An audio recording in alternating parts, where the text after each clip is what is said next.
El sermón del pastor José Manuel Sierra es un poderoso llamado a la fidelidad a la Biblia en un contexto social cada vez más opuesto a los valores cristianos. Basándose en la historia del apóstol Pedro, enfatiza que la Iglesia debe ser luz en un mundo corrupto, sin comprometerse con leyes contrarias a la palabra de Dios, como el proyecto de ley que restringe la libertad de expresión al condenar el pecado. Afirma que los cristianos deben obedecer a Dios antes que a los hombres cuando las leyes contradicen la Escritura. El sermón, de tono profético, advierte sobre el aumento del pecado y la persecución en los últimos tiempos, pero anima a la congregación a confiar en el control absoluto de Dios. Llama a la oración, especialmente el martes y miércoles, para enfrentar las fuerzas anticristianas, destacando que Dios tiene el dominio total. El mensaje es cautivador por su fuerza, claridad y urgencia, exhortando a los oyentes a vivir valientemente, sin temor, y a confiar en Dios, quien ostenta todo el poder y un plan perfecto. Ustedes pueden leer y pueden más o menos hacerse una idea de lo que va a consistir todo eso. Y claro, vamos a orar, por supuesto, vamos a orar. Yo sigo diciendo que todo está bajo el control de Dios, absolutamente todo. Nosotros oramos y todo lo que suceda, el Señor tiene todo bajo su control. Entonces, especialmente el día martes y miércoles vamos a estar orando junto con miles y miles de hermanos de otras congregaciones, de otras iglesias que en este país van a estar orando por esta famosa ley que se quiere aprobar, donde incluso conmigo lo llevan crudo. Ya les digo por internet, a mí que me ven todo el mundo ahí, conmigo lo tienen crudo. Si piensan que no voy a denunciar la homosexualidad, si piensan que no voy a denunciar la corrupción, conmigo ya me pueden meter preso. Cuando quieran me pueden venir a buscar y me llevan preso. A partir de ahora se quiere aprobar una ley donde ya no se puede hablar en contra de los homosexuales, se puede prohibir, se pueden cerrar iglesias, se pueden llevar pastores a la cárcel. Ya digo, conmigo pueden empezar desde ahora. Solamente les digo una cosa. Nosotros obedecemos a las autoridades y a los hombres siempre y cuando, subrayo, siempre y cuando no vayan en contra de este santo libro. Todo lo que vaya de acuerdo a la palabra de Dios, nosotros como creyentes tenemos la obligación, por supuesto, de obedecer y de acatar las leyes. No vivimos en una anarquía donde cada uno hace lo que le da la gana. No. Al contrario, somos ciudadanos y tenemos que ser ejemplos en las leyes que guardan una coherencia y guardan una, digamos, están de acorde a la palabra. Pero en el momento, como le dijeron, estos días hemos estado estudiando la figura de Pedro, ¿verdad? Cuando le dijeron, prohibido a partir de ahora seguir orando por los enfermos. Prohibido a partir de ahora en las plazas, en las calles, en los parques, públicamente anunciar el mensaje del Evangelio a través del nombre de Cristo. Pedro y Juan dijeron, antes que a los hombres, antes que a ustedes, es necesario obedecer a nuestro Dios, ¿vale? Entonces nosotros estamos puestos en esta tierra no simplemente para gozarnos y recibir bendición, gloria a Dios por ello, sino estamos aquí para ser luz. La iglesia tiene que ser luz. La iglesia no puede pasar desapercibida, y menos en estos tiempos. Así que vamos a orar para que todo salga conforme a la voluntad de Dios, pero se apruebe o no se apruebe la ley, nuestra ley es esta. Y todo lo que, repito, vaya en consonancia con la Escritura, diremos amén, y aquí estamos para ser personas ejemplares en medio de una sociedad corrupta. Pero cuando se dicen cosas que van en contra de la palabra de Dios, cuando nos prohíben denunciar el pecado, cuando nos prohíben denunciar la palabra de Dios, la Escritura, amigo, hasta ahí podríamos llegar. Entonces vamos a estar orando, ¿sí? El martes y el miércoles especialmente por estas cosas que proponen inconversos y proponen personas que odian el Evangelio y que quieren quitar a Dios de la sociedad. Hay varios partidos que están detrás de esta ley mordaza y lo que pretenden es descristianizar a Europa, arrancar las raíces cristianas de este continente. Pero, hermanos, nosotros estamos aquí para ser una voz profética, para anunciar al mundo que el Señor Jesucristo es el camino, es la verdad y es la vida, y nosotros estaremos siempre a favor de todo aquello que vayan a favor de la palabra. Pero en el momento, repito, que algo vaya en contra, lo lamento muchísimo, aquí nos encontrarán a todos. Por lo tanto, oremos, vamos a orar, vamos a confiar que Dios ponga su mano en todo esto, pero siempre digo una cosa, el Señor sabe lo que hace, y cuando Él permite, cuando Él abre o cuando Él cierra una puerta, una situación, una circunstancia, no nos preocupemos, Dios tiene todo bajo su control. No vamos a entrar ahora en un nerviosismo, en una paranoia. Ay, mira lo que van a hacer. Bueno, los hombres van a hacer lo que el Señor les permita hacer. Y van a llegar las cosas hasta donde Dios las permita. Ni más ni menos. ¿Cuántos dicen amén? Hay algunos creyentes que como que le tienen miedo al diablo. Al diablo no hay que tenerle temor. Porque el diablo, dice la Biblia, que ha sido vencido por Cristo en la cruz del Calvario. Él nos tiene que tener temor a nosotros. Nosotros no tenemos que tener temor a Él, ni a nada, ni a nadie. Porque mayor es el que está en nosotros que el que viene contra nosotros.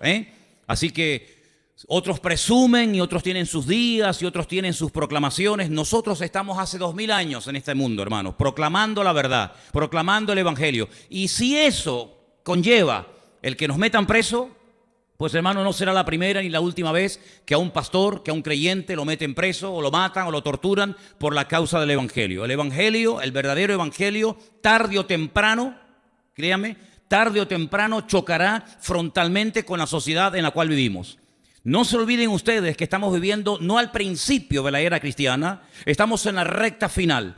Y la Biblia nos enseña, hermanos, que la maldad se va a multiplicar de una manera increíble.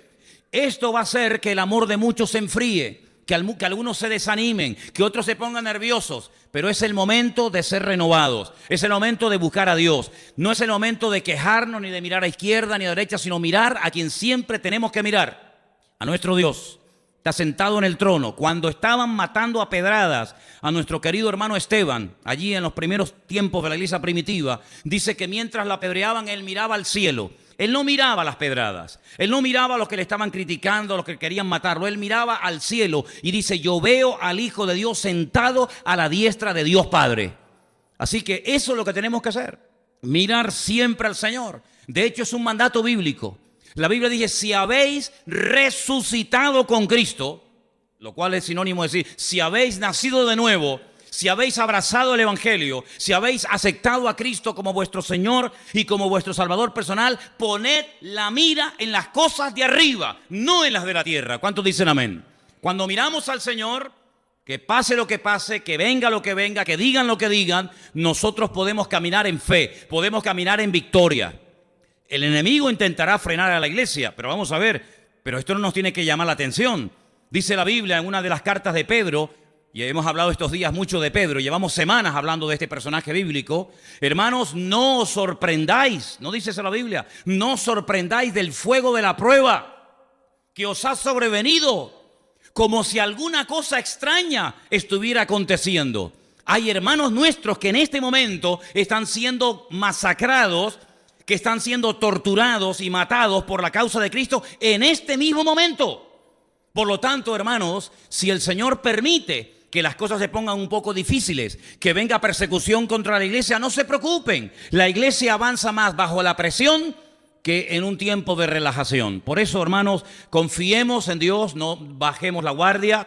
Al contrario, doblemos la guardia, oremos, busquemos más del Señor, porque el Señor, repito, tiene todo bajo su control. ¿Cuántos dicen amén? Así que vamos a estar orando en esta semana por este tema y por otros que seguramente surgirán. Vamos a orar un momentito, cierra tus ojos antes de ir a la palabra en esta noche y pedir la bendición del Señor para que el mensaje que vamos a compartir hoy sea de bendición y usted se pueda llevar palabra de Dios en su corazón. Te damos gracias por este privilegio y por esta nueva oportunidad que nos das de abrir las sagradas Escrituras, la bendita y eterna palabra de Dios. Habla a tu pueblo, Señor. Que todo lo que compartamos en esta tarde caiga en buena tierra. En tierra, Señor, sedienta y hambrienta de palabra de Dios. Ministranos, Señor, y que podamos empezar esta semana de una forma victoriosa, como todos estos últimos días hemos visto cada día cómo la ayuda ha llegado milagrosamente, Señor. De donde menos esperábamos, la ayuda ha venido, porque tú no desamparas a ninguno de tus hijos. Y te doy gracias porque en este primer día de la semana nos permites congregarnos, reunirnos en este lugar bajo tu bandera, bajo el nombre de nuestro Dios eterno, Yahweh Sebaot, el Dios de los ejércitos, al cual adoramos y clamamos pidiendo que en esta tarde, a través de tu palabra escrita, hables a nuestros corazones, Señor. En el nombre bendito de tu amado Hijo Jesús. Amén y amén. ¿No les escuché decir amén? Ok.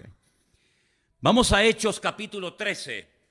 Como decía hace un instante, hemos estado hablando en las últimas semanas acerca de un personaje muy conocido por todos y cada uno de nosotros, como es Pedro, Simón Pedro, hijo de Jonás. Lo veíamos allí en el mar de Galilea pescando, siendo llamado por el Señor, y desde ese momento que el Señor lo llama hasta el capítulo 12 del libro de los Hechos, hemos visto, creo que cosas muy interesantes y muy prácticas que nos pueden venir muy bien a cada uno de nosotros. Lo hemos visto sanando enfermos, lo hemos visto resucitando muertos, lo hemos visto predicando en las calles con un temor y una autoridad, sin ningún temor al hombre, con un temor a Dios y con una autoridad tremenda. Lo hemos visto caminar por encima de las aguas, pero también lo hemos visto negando al Señor, dudando, ahogándose en las aguas del mar de Galilea. También lo hemos visto llorar. También lo hemos visto llorar amargamente la noche que negó al Señor. Pero también lo hemos visto siendo restaurado y confesando: Señor, tú lo sabes todo. Tú sabes que yo te amo. Lo hemos visto en la cárcel. Ese fue el último pasaje que estudiamos el día jueves. Mataron a Santiago. Herodes mandó a matar a Santiago. Se perdió un gran obrero, se perdió un gran siervo de Dios. Pero sin embargo, cuando a Pedro lo matan en los días de los panes sin levadura, en los días de la famosa fiesta de la Pascua, dice la Biblia que la iglesia, mientras Pedro estaba en la cárcel, no paraba de orar por él. Quiero leer esos versículos, por favor, porque son muy interesantes. En Hechos capítulo 12, dice la Escritura en el versículo 5, 12:5. Así que Pedro estaba custodiado en la cárcel, pero la iglesia hacía sin cesar oración a Dios por él. Dice que estuvieron toda la noche orando para que Pedro fuera protegido por la mano del Señor y claro que lo fue, pero no solamente fue protegido, sino fue liberado esa misma noche de una forma milagrosa. 16 soldados romanos, leímos, 16 soldados romanos bajo la orden de cuidar de ese solo hombre. 2 de ellos dormían con Pedro en la cárcel, uno encadenado a su mano izquierda y otro encadenado a su mano derecha. Soldados por dentro, soldados por fuera. Sin embargo, dice la Biblia que cuando a medianoche un ángel del Señor entra en la cárcel donde su siervo está allí preso, ninguno se despertó, ninguno se dio cuenta de lo que estaba pasando allí. Todos quedaron dormidos. Me hace recordar aquel sueño profundo del primer hombre creado por Dios, de Adán, ¿se acuerdan? Dice que entró en sueño profundo, tan profundo que Dios lo anestesió y extrajo de él una bendición, su compañera, para toda la vida. Y cuando él despierta de aquel profundo sueño, se queda sorprendido y al mismo tiempo agradecido con el Señor, porque dice: me has extraído algo de mi ser, esto es hueso de mis huesos y carne de mi carne. Y ahí se forma la primera pareja, porque esa es la voluntad de Dios, la unión entre un hombre y una mujer. Todo lo demás es aberración y desorden delante de la presencia del Señor. Lo diga quien lo diga, y aunque legalicen el pecado, una unión entre hombres y una unión entre mujeres no solamente es algo antinatura, sino es lo más inmundo y lo más aberrante que jamás se puede una persona imaginar. Es interesante notar porque dice que la iglesia oraba y el Señor liberó a Pedro. Sale de la primera puerta, sale de la segunda puerta y tardó más tiempo la iglesia en abrirle la puerta donde estaban reunidos orando en un culto de oración que el Señor sacarlo de la cárcel. Pero a partir del capítulo 13 ya no volvemos a saber nada de Pedro. A partir del capítulo 13 ya ni siquiera vamos a oír hablar más de la iglesia madre, de la iglesia de Jerusalén, la iglesia primitiva. Desde el 1 hasta el 12 la figura principal, sin lugar a dudas, es Pedro. La iglesia principal, la que más se habla, la que más se comenta, donde ocurren los milagros, donde ocurre, digamos, el nombramiento de los primeros 7 diáconos, siempre es en Jerusalén. A partir del capítulo 13 se deja de hablar de Pedro, se deja de hablar de la iglesia madre de Jerusalén y comenzamos a conocer a otros personajes. Y la iglesia central de la cual se va a hablar ya no va a ser Jerusalén, sino va a ser la iglesia de Antioquía. Capítulo 13 del libro de los Hechos dice así: había en la iglesia que estaba en Antioquía profetas y maestros. Presten atención a la lista y a los nombres de esta gente, porque es una lista cargada de enseñanza. Allí en esa iglesia donde dice que había profetas y maestros, al primero que se le menciona es a Bernabé.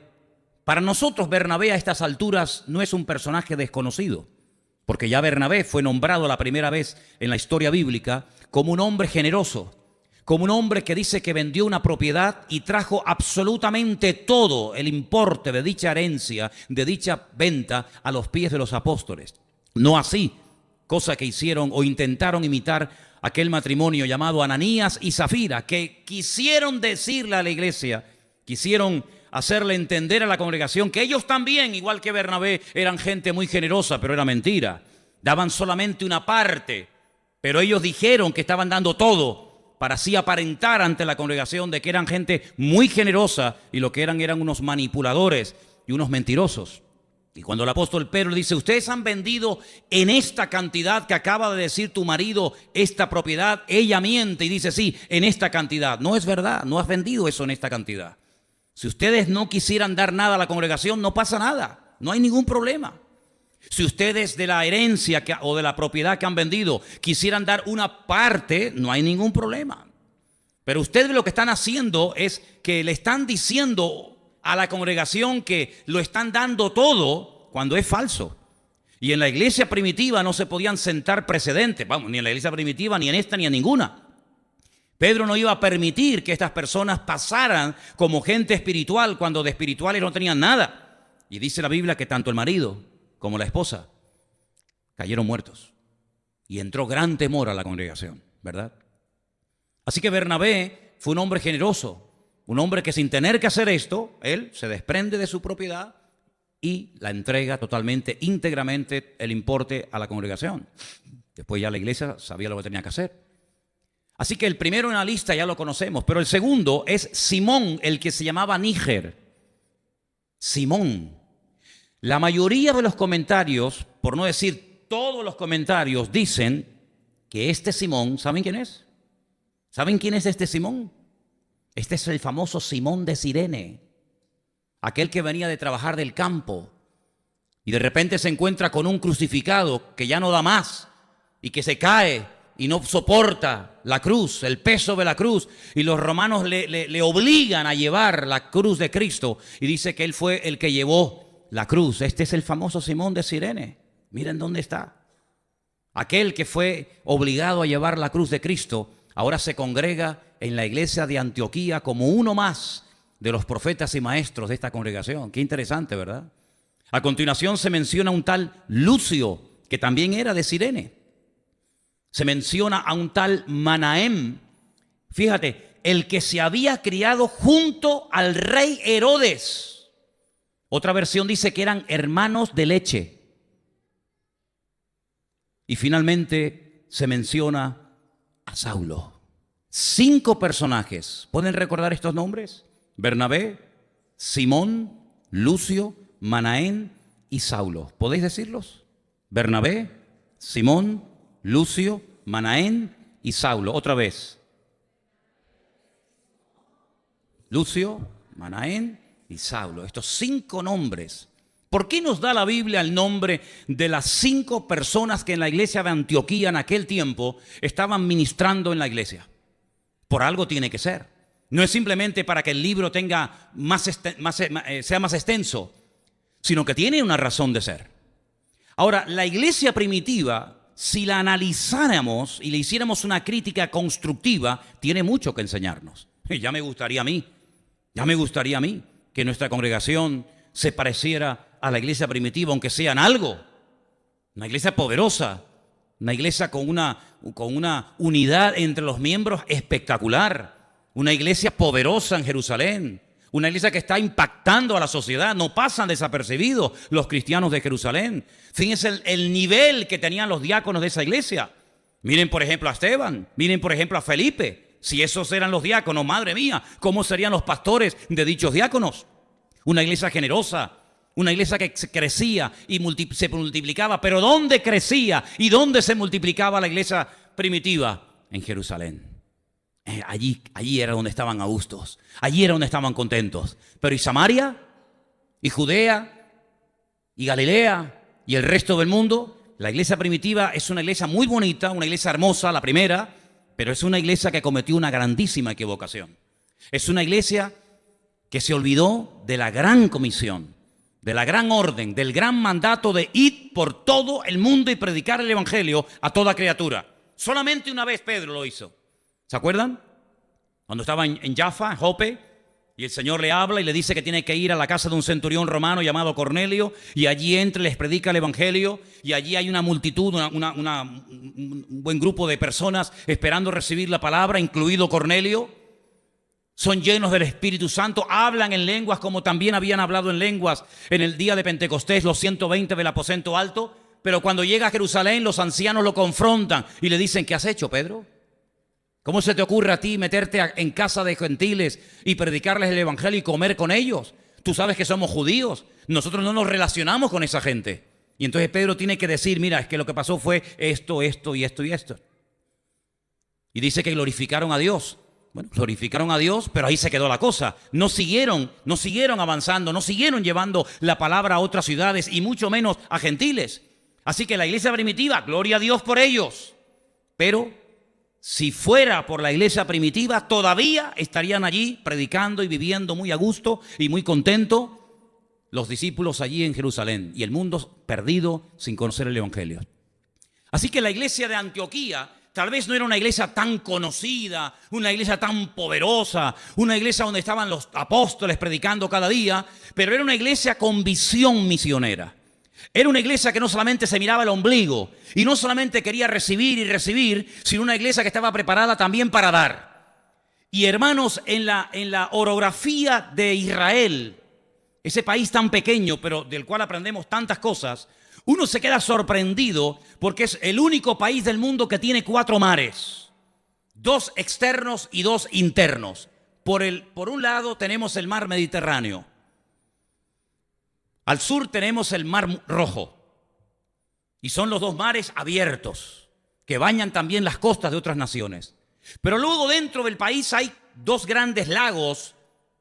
Al norte el mar de Galilea, el Kineret, el mar de Genesaret, donde Cristo pasó 3/4 partes de su ministerio, donde caminó por encima de las aguas y multiplicó los panes y los peces y dio el famoso sermón del monte, Mateo 5, 6 y 7, etcétera, etcétera.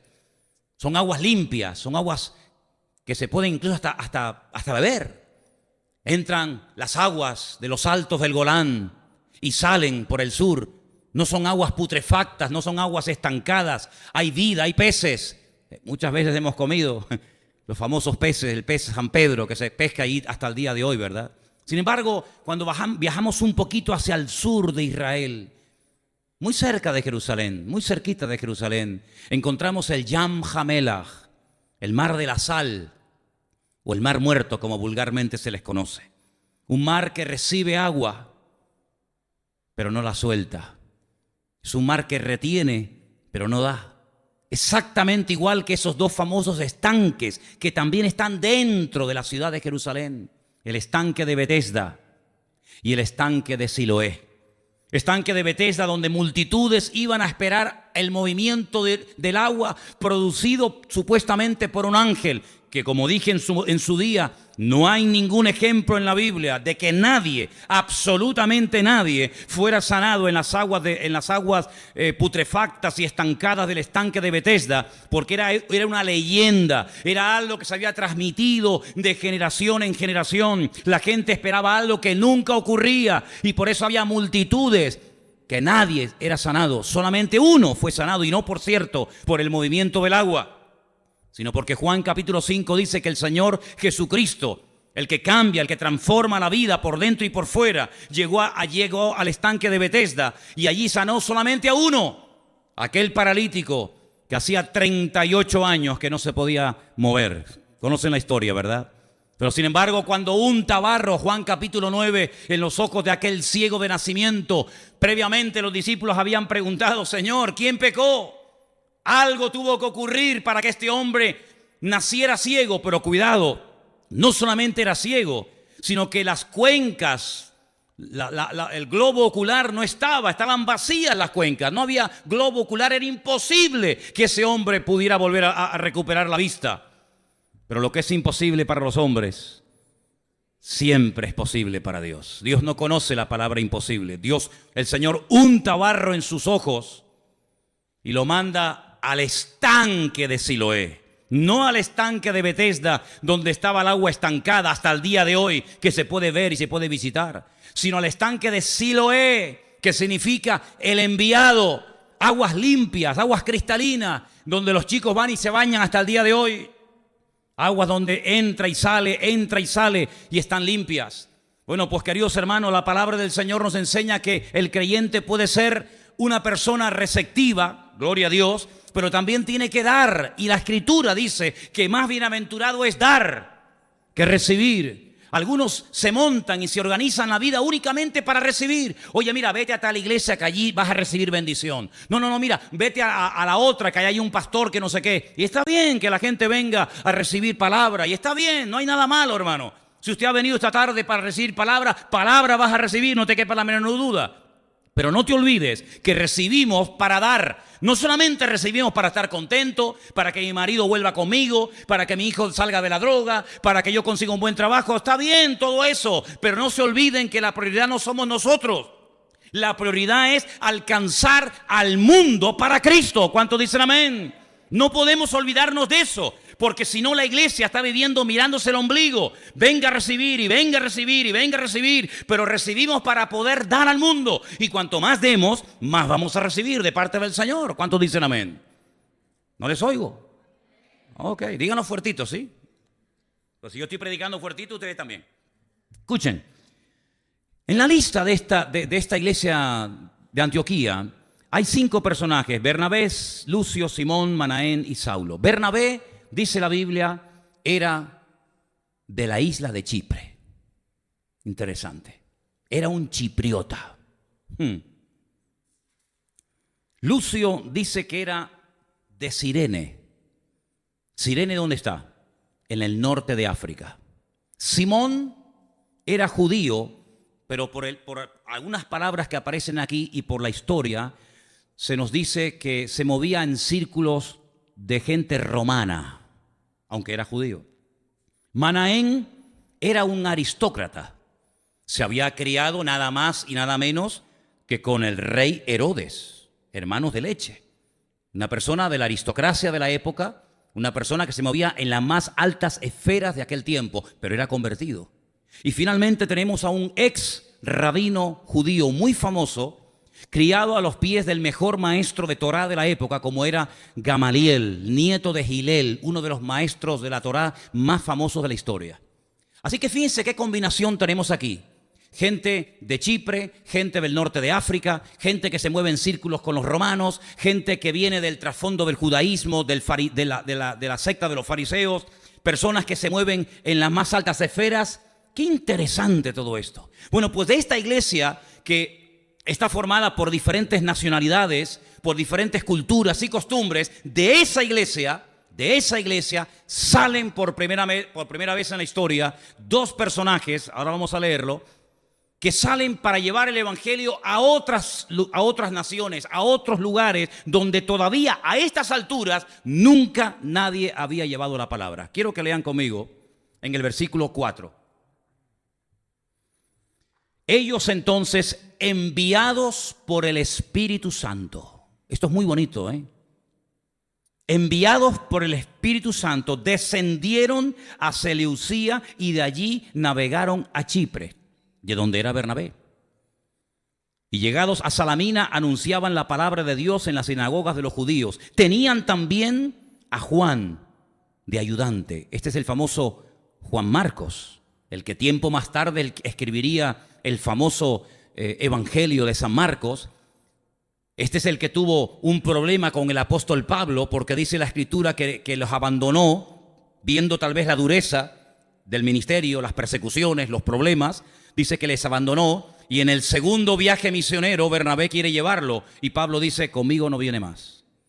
Y dice que hubo tal desacuerdo y tal discusión y discrepancia entre estos dos hombres de Dios, Bernabé y Pablo, que dice que nunca más volvieron a trabajar juntos.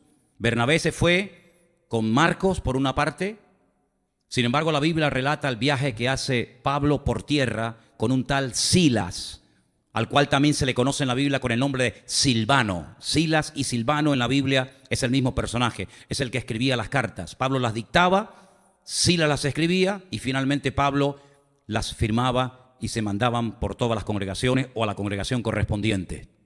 Es interesante notar porque estas 5 personas, profetas y maestros, están congregándose todos en la misma iglesia, la iglesia de Antioquía, donde hemos leído esta semana, el día jueves, que es el primer lugar del mundo donde se emplea el término, en nuestra Biblia dice, se les llamó por primera vez cristianos, los mesiánicos, los ungidos, los seguidores de Cristo. Usted sabe lo que significa la palabra cristiano, ¿no? Porque si usted se llama cristiano y no sabe lo que significa, averigüe primero lo que significa. Un diccionario que se imprimió en este país en los años 50, en plena dictadura franquista, cuando se leía la definición de la palabra cristiano, decía: cristiano, persona bautizada de mayor, seguidor de Cristo. Interesante, ¿no? En los años 50, cristiano, persona bautizada de mayor, seguidor de Cristo. Ay, si le hubieran hecho caso en los años 50 a la definición del diccionario de la Real Academia Española, ¿verdad? Qué cosa tan interesante. Allí se les llamó por primera vez los ungidos. Allí se les llamó por primera vez seguidores de Cristo. Se les daba otros nombres, ¿verdad? Pero la primera vez que los llaman así fue en la iglesia de Antioquía. Y allí seguramente estaban muy a gusto. Imagínate tú con este plantel, imagínate tú con este grupo de siervos de Dios predicando, enseñando, profetizando. Era una gozada. Pero hay un momento en el que en la iglesia ocurre algo. Y quiero leerlo. Y está en el versículo 2. Hechos 13, versículo 2. Ministrando estos al Señor, estos 5 que hemos leído, y ayunando, dijo el Espíritu Santo: ay, amigo, apartadme a Bernabé y a Saulo para la obra a que los he llamado. Entonces, habiendo ayunado y orado, les impusieron las manos y los despidieron. Y ahora viene la frase que leía hace un rato: ellos entonces fueron enviados por el Espíritu Santo. Yo tengo subrayada esta expresión, enviados por el Espíritu Santo, porque en otro pasaje, cuando se produce el famoso concilio de Jerusalén, Hechos capítulo 15, dice que quien envía de la iglesia de Antioquía a un par de representantes, y uno de ellos era Saulo o Pablo, dice que fue enviado por la iglesia. Sin embargo, aquí no dice que fue la iglesia la que envía a Saulo y a Bernabé para predicar el evangelio, sino es el Espíritu Santo el que habla en un culto, el que habla en una congregación claramente y dice: fulano y mengano, su tiempo adentro se ha terminado. Ahora ellos tienen la preparación suficiente para lanzarse al mundo. Y este viaje misionero, ¿saben cuánto tiempo duró? 3 años. Se fueron de la iglesia de Antioquía Bernabé y Saulo y no volvieron hasta pasados 3 años. Y en esos 3 años ocurrieron cosas increíbles, cosas tremendas, milagros, prodigios, iglesias establecidas, cosas que realmente nunca habían ocurrido. Y a los 3 años vuelven a la iglesia, informan a la congregación y tiempo más tarde ya es Pablo el que dice: tengo mi corazón carga por aquellos que se convirtieron con nosotros hace tiempo en el primer viaje. ¿Por qué no vamos a visitarlos? ¿Por qué no vamos a ver cómo están las iglesias? A ver cómo se encuentran, a ver si han permanecido, a ver si han sido fieles o han abandonado la carrera y se han vuelto otra vez al mundo. Es interesante notar cómo en esta lista que hemos leído Hay 5 personas diferentes, con ministerios diferentes, pero que han aprendido un principio elemental que nosotros todavía sigue siendo nuestra asignatura pendiente. Y es aprender a trabajar en equipo, juntos, en armonía, para la gloria y la honra del Señor. ¿Cuántos dicen amén? Qué horribles son las competencias y las rivalidades y las envidias y los celos dentro de las iglesias, ¿verdad? Qué horrible. Cómo hay personas que taponan a aquellas personas que podrían ser útiles en la obra del Señor por miedo a perder el puesto, por miedo, ¿verdad?, a que alguien le diga, oye, pues a mí me gusta más como predica fulano que como predicas tú. No se puede estar en la obra del Señor con miedo. Porque dice la Biblia que el que tiene miedo no ha sido perfeccionado en el amor, sino más bien todo lo contrario. Tenemos que gozarnos cuando Dios levanta, cuando Dios usa y cuando Dios habla a través de alguien que tal vez no es muy conocido, tal vez no tiene el título de pastor, pero sin embargo puede ser un instrumento precioso en un momento determinado para traer palabra de Dios a nuestra vida. ¿Cuántos dicen amén? Ahora, una vez escuché a un pastor que dijo que esta expresión, apartadme, separadme, a Pablo y a Bernabé, realmente es mucho más fuerte. Él decía en aquella predicación, basándose en el texto griego en el cual fue escrito este libro, que lo que más bien está diciendo el Señor es suéltenlos, suéltenlos, no tengan retenida a la gente por miedo a perderlo, sino suéltenlos, porque hay gente que ha sido capacitada por el Señor para trabajar con los creyentes de puertas para adentro. Y gloria a Dios, hemos leído esta tarde la porción de Efesios capítulo 4. ¿La habéis prestado atención, no?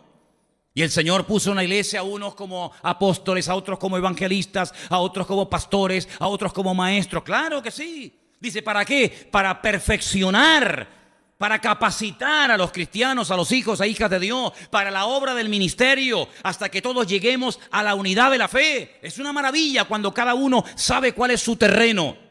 Es maravilloso cuando cada uno sabe cuál es su don y a lo que Dios lo ha llamado y a lo que Dios no lo ha llamado. Qué hermoso cuando aprendemos a trabajar juntos en armonía y la gloria quien se la lleva es el Señor. Ese salmo que tanto se menciona. Y yo muchas veces le he preguntado, pero bueno, ¿esos hermanos quiénes son? Y me dice, no, nosotros. Digo, no, nosotros no. No, estudie. ¿Con qué facilidad se menciona muchas veces el Salmo 133? ¿Qué dice? Y mirad cuán bueno es y cuán delicioso es habitar los hermanos juntos en armonía. Y entonces los cristianos toman ese versículo y dicen, hermanos, tenemos que estar juntos en armonía. Sí, ya lo sé que tenemos que estar juntos en armonía. Pero ¿a qué hermanos hace referencia ahí la Biblia? A nosotros los cristianos, pero si no existía la iglesia. Mirad cuán bueno, qué maravilloso estar juntos en armonía, dice, los hermanos.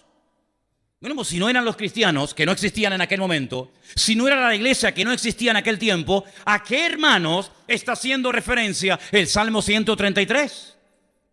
Porque yo veo en la Biblia que muchos hermanos se odiaban. Por ejemplo, vamos a analizar, ¿pueden ser los hermanos Jacob y Esaú? Sí, había una armonía entre ellos maravillosa, ¿verdad? Jacob y Esaú se llevaban, permítame la expresión, como perro y el gato.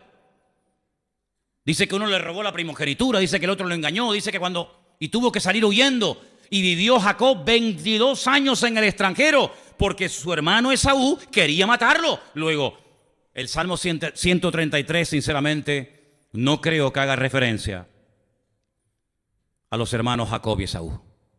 Puede ser a lo mejor Isaac e Ismael, los dos hijos de Abraham, uno con la criada Agar y otro con su esposa Sara. Sí, se llevaban muy bien Isaac e Ismael, ¿verdad? Se llevaban de maravilla.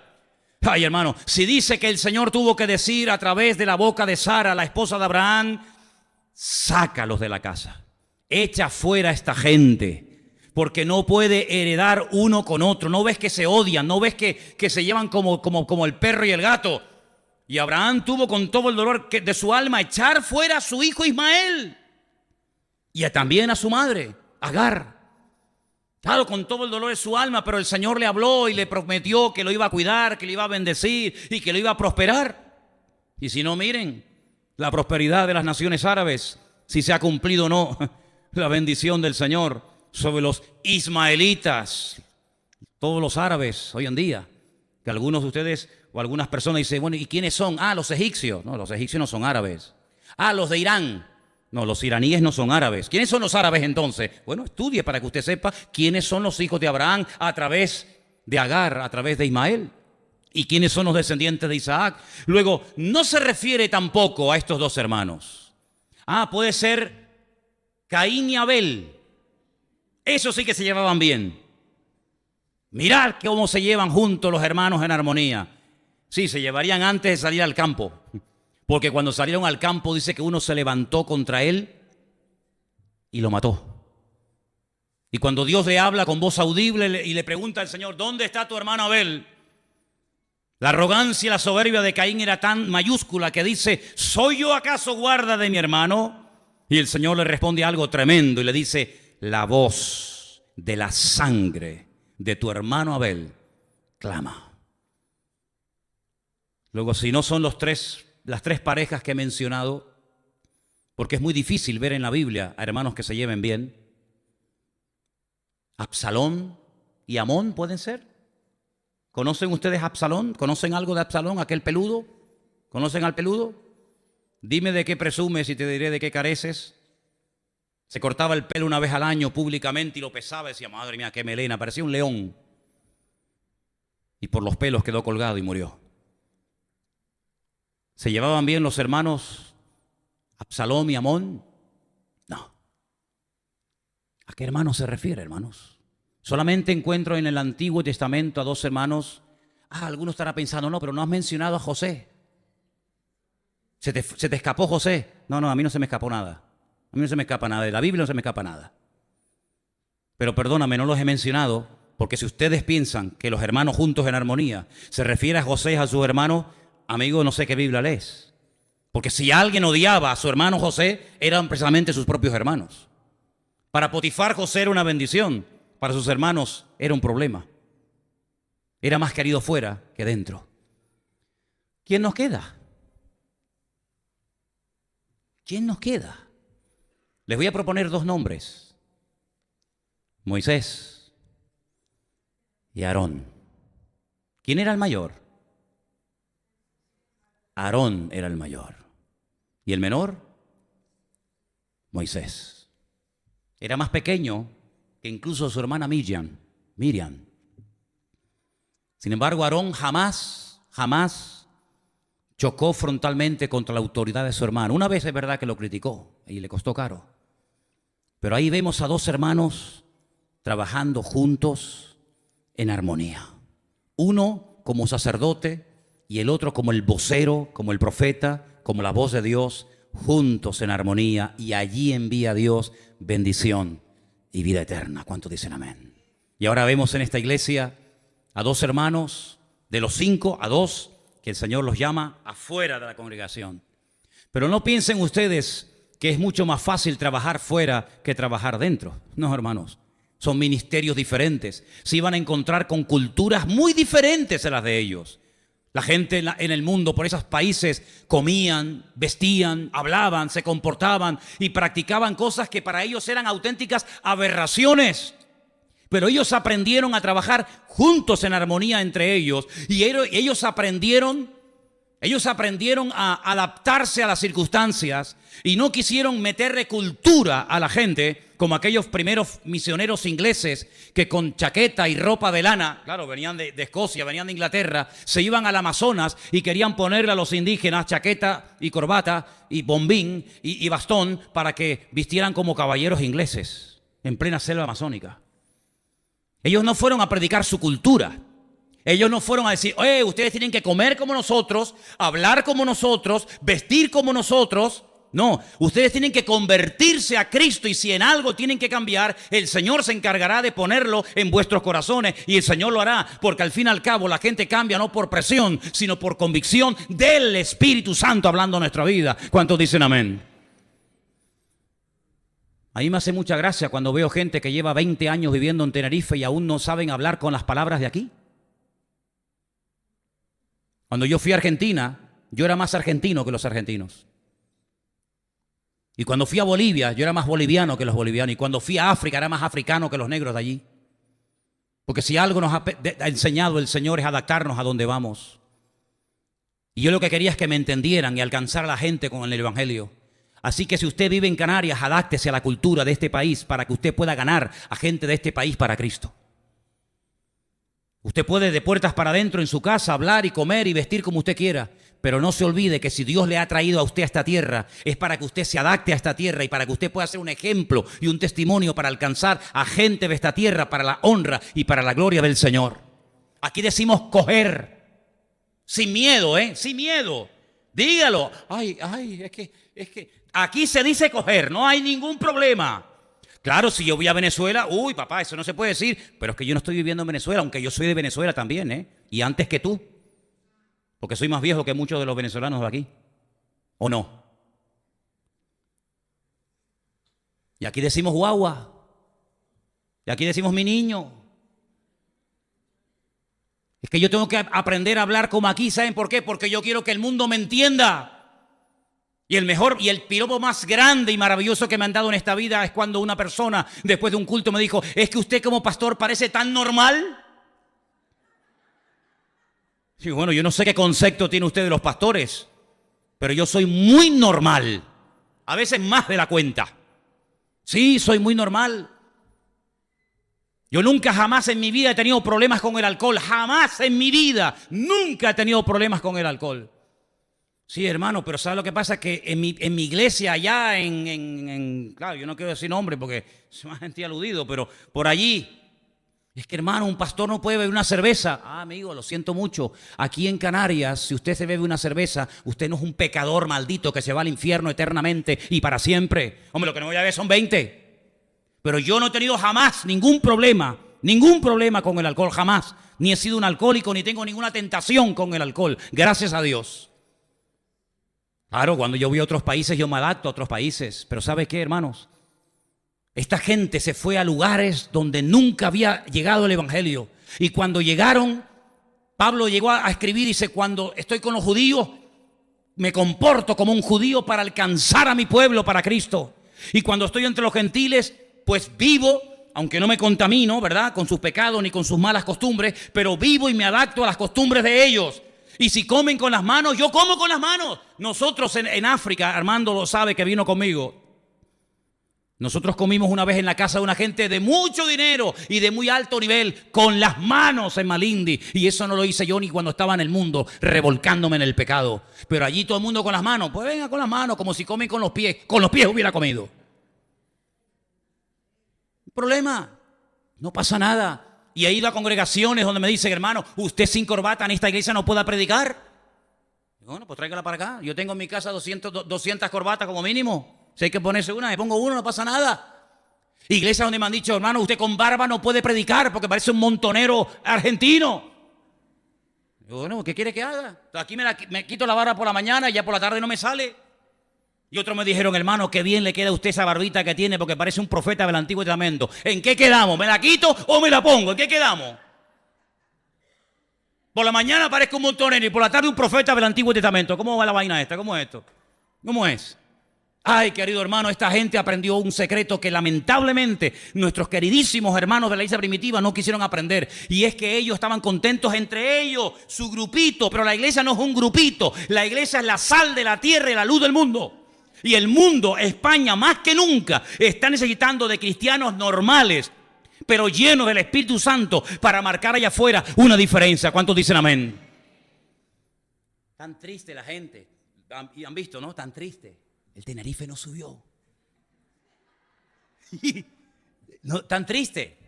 Me dijo una persona esta mañana, la tristeza me va a durar un mes. Así me dijo, ¿no? De verdad. Nosotros en esta tarde podemos decir que el Señor es nuestra fortaleza. Podemos decir que Él ha cambiado nuestro lamento en baile. No me interesa si bajó, si subió. Mayor es el que está en nosotros que el que está en el mundo. Y el gozo del Señor es nuestra fortaleza. Amén, aleluya. Aplauda para que lo oigan en toda la calle, hermano. Aplauda fuerte. No está el estadio, pero está la iglesia del Señor en esta tarde aquí. Aleluya. Amén. Gloria a Dios, fuertes aplausos, fuerte que lo oiga toda la calle. Garcilaso de la Vega, aquí están los hijos de Dios. en victoria, para la gloria de Dios. Amén. Aleluya.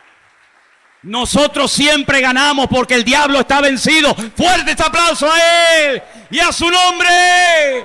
Y a su nombre. Gloria a Dios. Amén. A nosotros no nos roba el gozo nadie. Nadie nos roba el gozo. No había una canción que decía: el gozo que Dios me dio nadie me lo puede quitar. ¿No había una canción así? ¿Cómo me va a quitar el mundo el gozo si el mundo no me lo dio? Claro, mi querido hermano, hay circunstancias, hay problemas, hay luchas, hay dificultades, pero bueno, ahí se demuestra la madera de la que está uno hecho. Porque si no hay luchas y dificultades, entonces, ¿cómo es? El verdadero cristiano no se nota cuando todo va bien y todo sonríe y todo gloria a Dios, aleluya, sí, ahí cualquiera. El verdadero cristiano se demuestra cuando hay necesidades y dificultades y luchas y obstáculos y circunstancias aparentemente adversas y difíciles, pero ahí es donde descubrimos la grandeza de nuestro Dios. Ay, si aquel papá con el corazón roto el día que tenía que sacrificar a su hijo no hubiera dado ese paso de fe y de obediencia al Señor, jamás hubiera descubierto que Jehová Jireh, el Señor es el que provee. ¿Ve? Si no hubiera dado ese paso de fe aquel hombre con aquellos 300 desarmados para ir a enfrentarse con una multitud, nunca hubiera aprendido que el Señor no necesita de número, sino que necesita de gente valiente y osada para hacer la guerra a los madianitas, como fue Gedeón en el nombre del Señor. ¿Se da cuenta? Así que, hermanos, cuando vienen tormentas, cuando vienen dificultades, cuando vienen enfermedades, cuando viene crisis financiera, lo que sea, no importa. En todo eso somos más que vencedores, dice la Biblia. Mucho más que vencedores. Ya me perdí. No me perdí. Es que tengo tanto aquí para dar que digo, ¿ahora para dónde voy? Porque tengo tanto material. Pero mire, déjeme que le diga algo en esta tarde, porque no quiero cansarlo. Pero déjeme que le diga algo para mí muy importante. Mire, hermano, esta gente se movió. Escuche bien esto porque esto es muy importante, porque yo lamentablemente veo que hay gente que no aprende, y mira que lo digo, y mira que se enseña, y mira que se predica, y no hay forma, tú.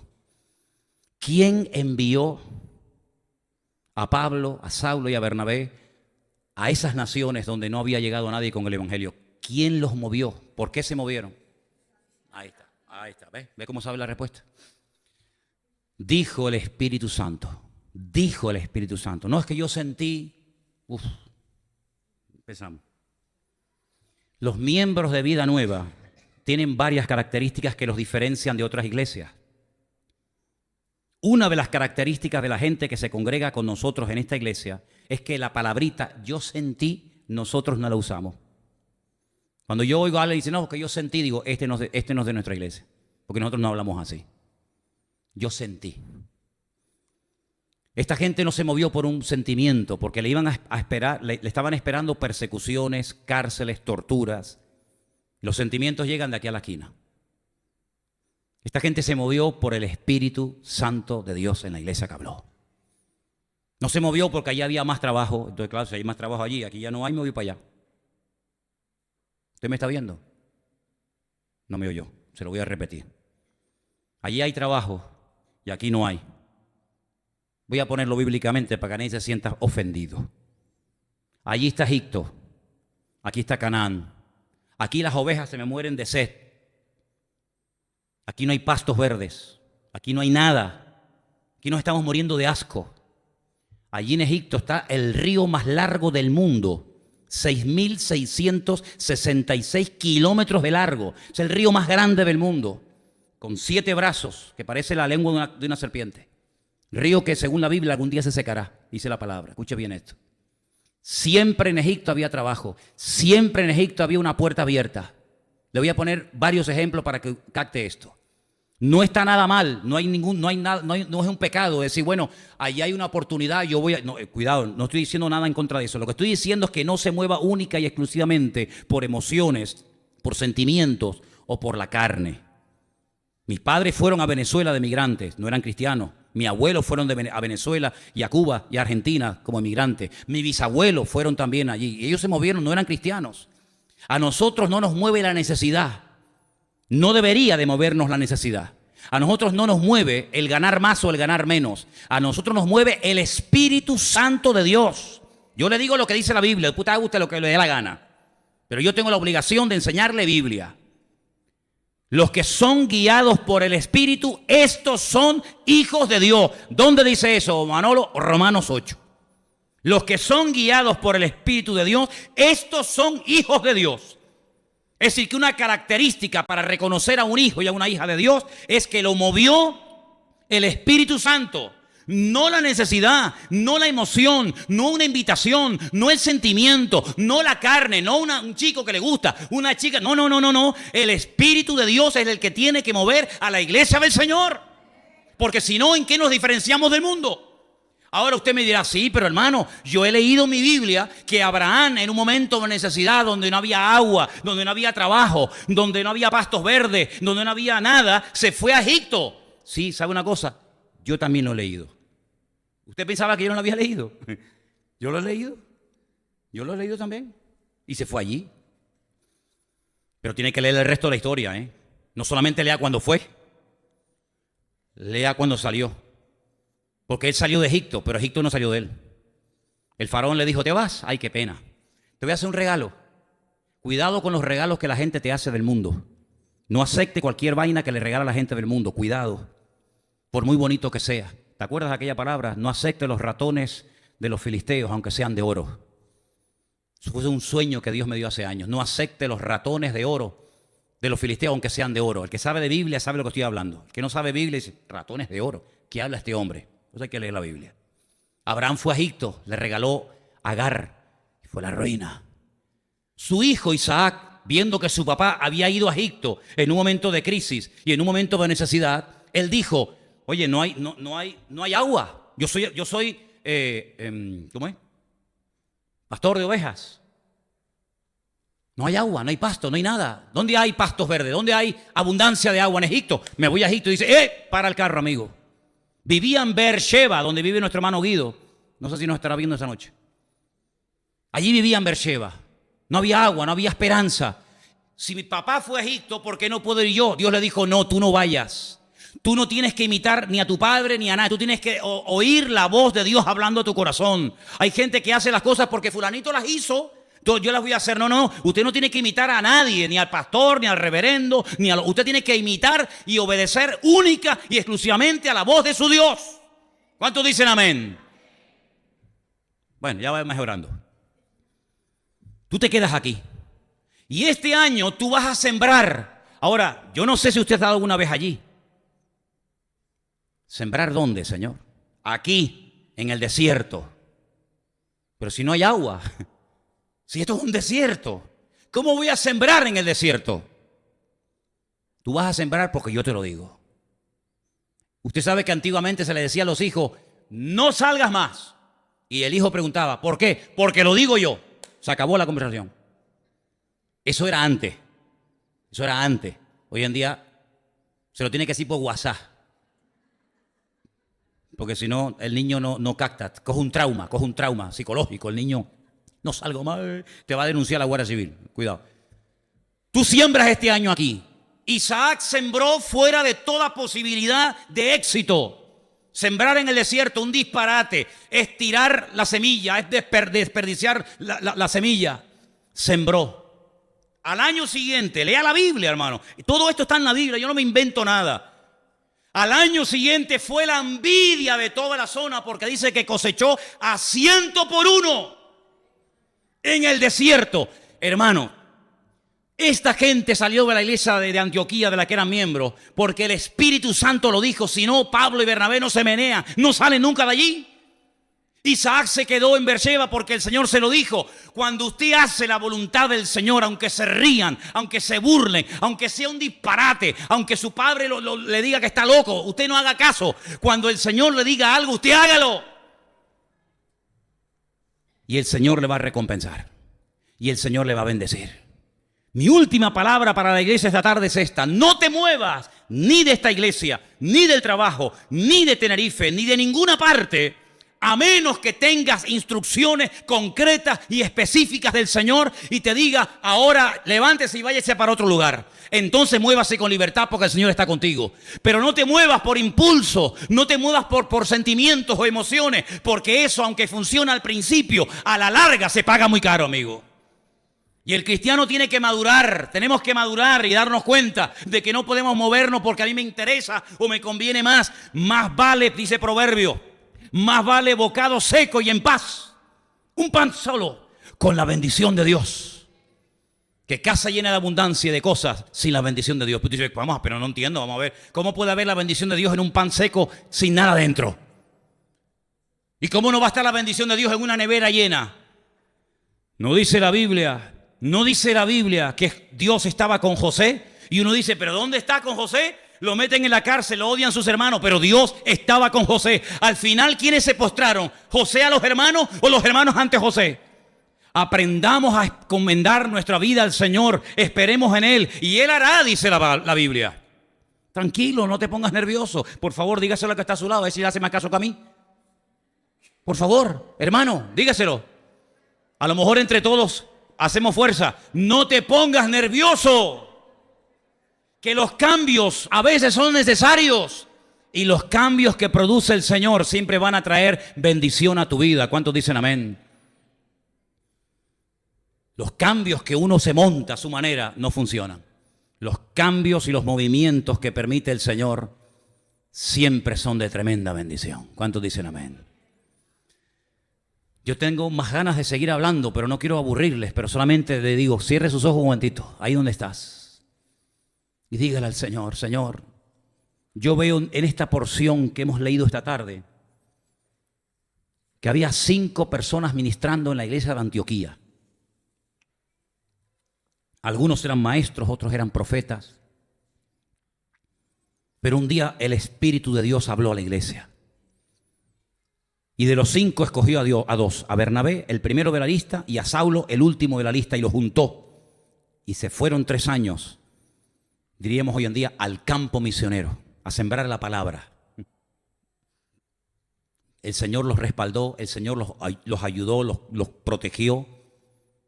Cuando volvieron, vinieron más bendecidos que los que se fueron, porque fueron guiados por el Señor, enviados por el Señor. Y yo creo que hemos llegado a un momento en la vida en la que tienes que hacerte esta pregunta. ¿Qué me motiva a mí? ¿Qué me está moviendo a mí? Si es el Señor, adelante. El Señor se va a encargar de abrirte las puertas, de dejarte con la boca abierta. Con la boca abierta. Por eso te digo en esta tarde, confíen en el Señor, hermanos. Los tiempos finales van a ser tiempos difíciles, lo dice la Biblia. Pero también dice la Biblia que en los tiempos finales la gloria y la bendición de Dios será mayor que nunca en la historia. Vamos a confiar en Dios. El Señor tiene todo el poder y toda la autoridad para cuidar tu matrimonio. No tengas miedo, no tengas temor. Para cuidar tu salud, para cuidar tu economía, para cuidar de tus hijos, aunque no estén aquí. No te preocupes, vive tranquilo, no estés agobiado, con nervios, estresado. Pastillas para dormir, pastillas para despertar, pastillas para comer, pastillas. Por favor, vas a reventar un día. Encomienda al Señor tu camino, confía en Él y Él hará. Eso dice la Biblia. Y esta gente salió sin saber a dónde iban, guiados por el Espíritu.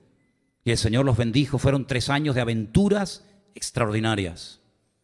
Y todavía el Señor tiene mucho para enseñarnos, ¿sabes? Todavía el Señor tiene muchas sorpresas en el camino. Yo quiero vivir cada día viendo la gloria de Dios. Yo llevo una semana, créanme hermanos, de verdad te lo digo, sin moverme de aquí, estando donde tengo que estar y haciendo lo que tengo que hacer. No pasa ni un día, y lo digo de verdad para la gloria de Dios, no pasa ni un día sin que Dios no mande la ayuda de una u otra manera. Te lo puedo asegurar, No te imaginas la semana de bendición que Dios nos está dando hasta llegar aquí. Así que yo lo que les pido a todos ustedes, hermanos, en estos tiempos difíciles de tantas cosas, confíen en Dios, confíen en Dios.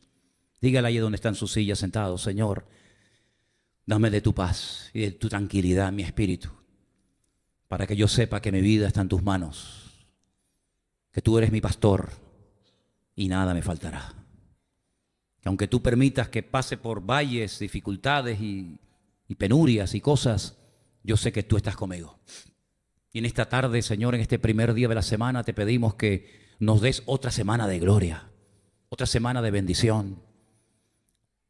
Dejen de quejarse, dejen de lamentarse, dejen de ver lo que no tienen y comiencen a darle gracias al Señor por todo lo que Dios les ha dado, hermanos. Por ese niño enfermo. Sí, dale gracias a Dios por ese niño enfermo. Dale gracias a Dios tal vez por ese dolor que tienes, por esa deuda, por ese problema. No importa, ahí vas a clamar y vamos a ver la gloria de Dios. Y el Señor tiene todo bajo su control. Métete esto en la cabeza esta tarde. El Señor tiene todo bajo control. Él sabe lo que hace. Aunque nos asustemos porque somos de barro y nos dan miedo las cosas. Pero el Señor es el altísimo y sublime Dios. Y a ti, Señor, adoramos. Y ante ti nos postramos en el día de hoy, confesando que la ayuda viene de Dios.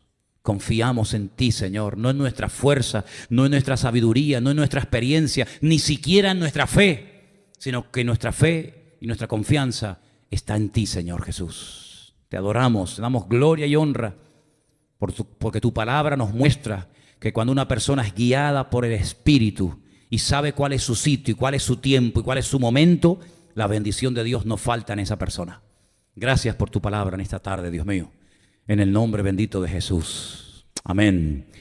Y amén. Póngase de pie y dígale a su hermano al mismo tiempo, confía en el Señor y Él hará. Aleluya. Diga. Yo les digo lo siguiente. El Salmo 92 hay una parte hermosa que dice, cuando brotan los impíos como la hierba, ¿qué es lo que está pasando ahora? Y Señor, ¿de dónde ha salido tanto impío? ¿De dónde ha salido tanto degenerado? ¿No? Cuando brotan los impíos como la hierba y florecen los que hacen iniquidad, es para ser destruidos eternamente. Así que no se preocupen.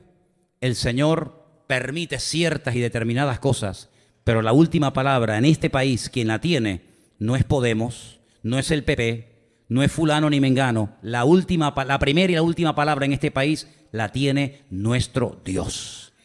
Así que a eso nos agarramos y en eso confiamos. Que digan, que propongan, que peleen, que discutan, que digan todo lo que quieran. Solamente van a llegar hasta donde nuestro Dios les permita llegar, ni más ni menos. Si Él permite que se levante un faraón bueno, gloria a Dios. Pero no te olvides que ese Dios que levantó un buen faraón, también permitió que se levantara un malísimo faraón. Uy, ¿cómo puede ser esto? Sí, no te preocupes. Uno era para una cosa y otro era para otra. Uno era para que vinieran y otro era para que salieran corriendo. Dios puede levantar a un Poncio Pilato, porque era el único que podía condenar a muerte a Cristo. Entonces tuvo que levantar a un Poncio Pilato. Y Dios tuvo que levantar a un Herodes, y Dios tuvo que levantar a tantas y tantas cosas a lo largo de la historia. ¿Para qué? Para que el plan de Dios se ejecute a la perfección. Y aunque ellos crean que ganan, son simplemente piezas en las manos del Señor. Y todo está saliendo según el diseño de nuestro Dios. No hay equivocaciones, no hay injusticias, y Dios, repito, tiene la primera y la última palabra en todo. ¿Cuántos dicen amén? Y con esta tranquilidad uno vive la vida y disfruta sin miedo y sin paranoia y sin cosas extrañas. Los hermanos que nos van a ayudar, por favor, si pueden pasar un segundito adelante, oramos al Señor.